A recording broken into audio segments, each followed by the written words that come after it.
ഇന്ന് നമ്മളിവിടെ creamy mushroom റെസിപ്പിയാണ് ട്രൈ ചെയ്യുന്നത്. അതിനുവേണ്ടി നല്ല ഫ്രഷായിട്ടുള്ള 2 ബോക്സ് മഷ്റൂമാണ് ഞാനിവിടെ എടുത്തിരിക്കുന്നത്. മഷ്റൂം, മഞ്ഞൾ, ഉപ്പ് എന്നിവ ചേർത്ത വെള്ളത്തിൽ നന്നായി ഒന്ന് വാഷ് ചെയ്ത് മാറ്റി വയ്ക്കുക. ശേഷം ഞാനൊന്ന് കട്ട് ചെയ്തെടുക്കുന്നുണ്ട്. അതിനുശേഷം ഒരു പാനിലേക്ക് ബട്ടറും വെളിച്ചെണ്ണയും ഒഴിച്ച് അതിനുശേഷം അതിലേക്ക് ഒരു വലിയ സവാള, ഒരു വലിയ വെളുത്തുള്ളി എന്നിവ പൊടിയായി അരിഞ്ഞത് ചേർത്ത് അത്യാവശ്യം ഒരു ഗോൾഡൻ കളറാവുന്നത് വരെ ഒന്ന് ഉപ്പും ചേർത്ത് വഴറ്റി കൊടുക്കുക.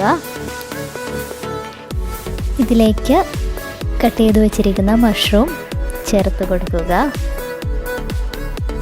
ജസ്റ്റ് ഒന്ന് വഴറ്റി കൊടുക്കുക.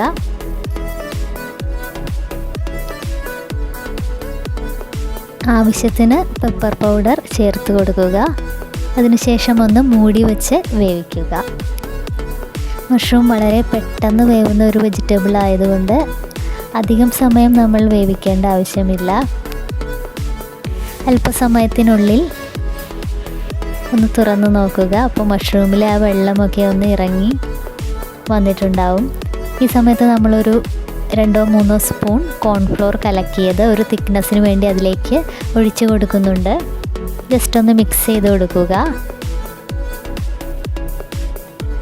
ഇനി നമ്മളൊന്ന് ലോ ഫ്ലെയിമിലാക്കിയ ശേഷം ഞാൻ 2 സ്ലൈസ് ചീസ് ആഡ് ചെയ്ത് കൊടുക്കുന്നുണ്ട്.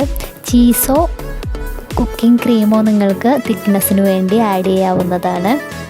ഇതതിൻ്റെ ഒരു മെയിൻ ഇൻഗ്രീഡിയൻ്റ് ആണ്.